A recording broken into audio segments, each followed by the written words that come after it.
Hi, my name is Brendan Shepard, and I'm going to be breaking down my iconic halftime performance. Was that good? That was really good.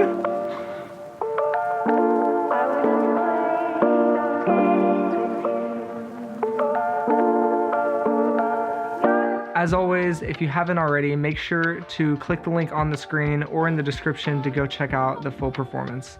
So, the whole idea for this performance, I have always admired the Super Bowl halftime show. I've always thought that it's like such a cool performance, such a cool concept, and I've always wanted to do my own version of that. And so I had this idea for a while to do a halftime show, but make it magic related and centered around if a magician headlined the Super Bowl halftime show. Hello, my name is Casey Stone and I'm the producer of the Magic Halftime Show.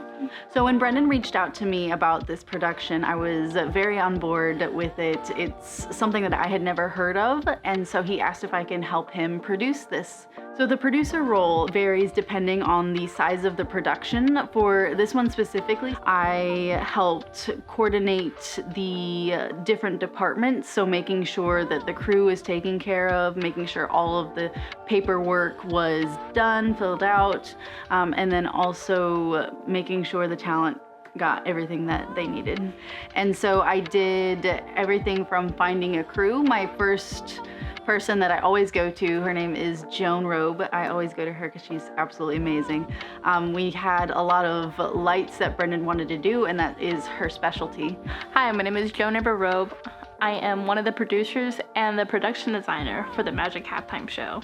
So I got told about this project from Casey Stone. She came to me with this project alongside with Brendan, and I was very excited about the project, and I instantly was all for it.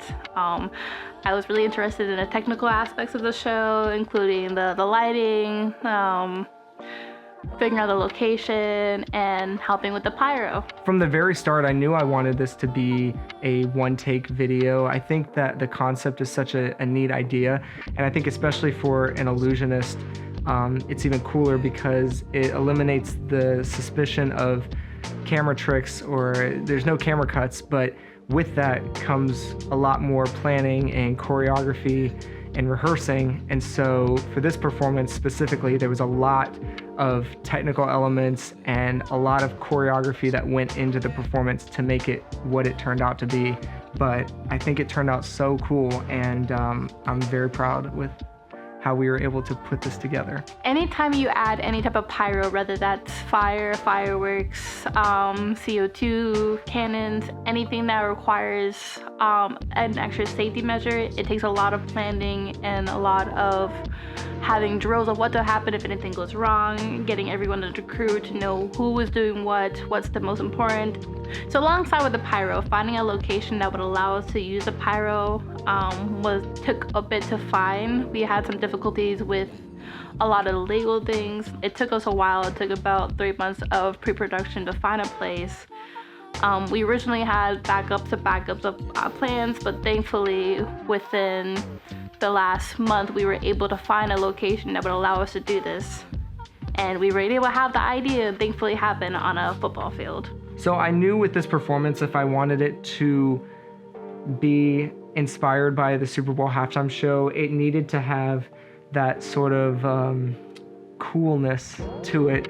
So there was a lot of technical aspects and just a lot of aspects in general with the dancers and the lights and the fire, that it was like vital having Casey and Joan there, because otherwise this would not have been as cool, and it probably wouldn't have even happened. So there was a lot of planning and there was a lot of logistics.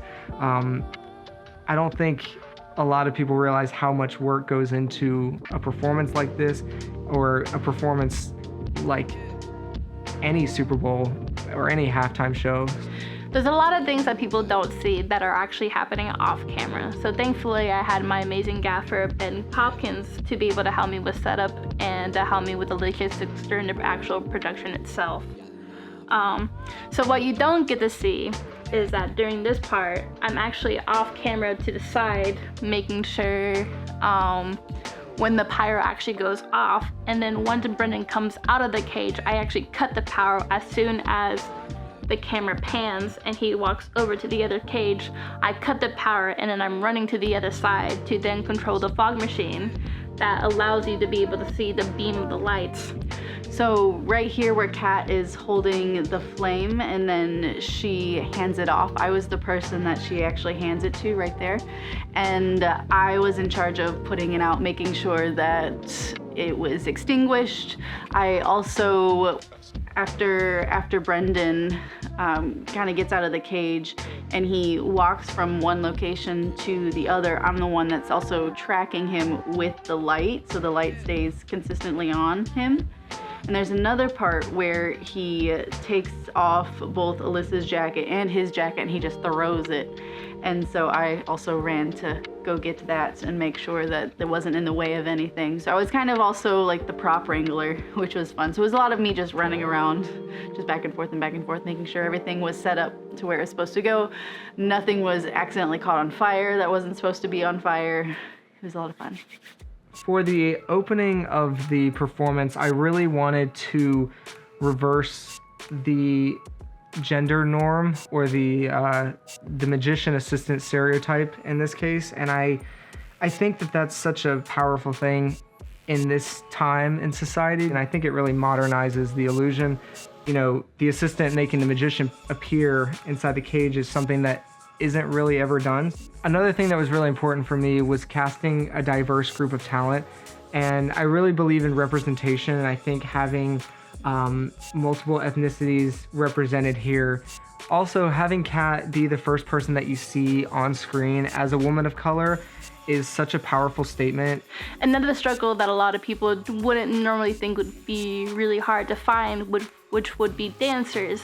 Thankfully, we found a great group of diverse, beautiful, wonderful women to come together with all different backgrounds, ethnicities, and dance styles to then form this amazing project. And they pulled it through. We had to schedule a bunch of rehearsals to really make the whole routine and choreography come to life. With the halftime show, you only get one chance to do a take. And so we were fortunate enough to be able to have multiple takes with this one. The biggest reason we did that was because we actually had the issue of wind happening. As you can see with the flame on the torch, the fire's kind of going blah, blah, blah, blah. We were consulted that it was okay to continue, but we did have to make sure that the curtain that was going around the cage didn't catch on fire. We took safety precautions there, but that's still something that you can never be too careful with, especially with people and fire. Bad combination, they don't mix very well. So with this project having a lot of technical special effects, Brendan and I really sat down together a lot, and we actually ended up having a CO2 cannon as well in this video, but with as much focus as we had on the pyro, we didn't honestly realize how fast the CO2 cannon would run out, and unfortunately it didn't come out to the final projects, but this is what comes with production. A lot of things happen that is unexpected, but you guys push through, and I honestly think even without the CO2 cannon, the final outcome came amazingly, and I still think it rocked. So I feel like for the Super Bowl halftime show, the outfits are always an iconic part of the performance. So I knew I wanted to have something that was a staple in this performance. And so we came up with this jacket idea, and I'm really, really proud of how it came together. I actually hand made this. So the detail on this is pretty cool, if you ask me. And I think it really added an extra layer of iconicness to the performance. Yeah. My favorite thing day of production was Casey actually showing up today to the shoot with curlers in her hair, and she's just, with curlers in her hair, with all her books in her hand, her clipboards and everything, being like, "I'm ready for us to shoot, guys." It's my favorite thing that happened. We were shooting BTS, I had to look good. One thing I don't think a lot of people realize is I actually build all of my own props. Just these two props alone took about a year and a half to build, and probably another couple of months for research and planning, I feel like there's an extra sense of pride when I'm able to perform it, knowing that I built them from scratch. This was an early on construction of the cage as it was starting to come together. So there was a lot of work that went into building each of these illusions, and I think they turned out really, really cool, and they looked like professional. This was a very exciting project, and I am so thankful to be a part of it. So I very much thank Brendan and Casey for allowing me to be on this project, and I hope you enjoy it. So click the link in the bio, come watch it. You won't regret it. Bam, that's it. We're done. Got it done. We're done. See, maybe the script was a good idea.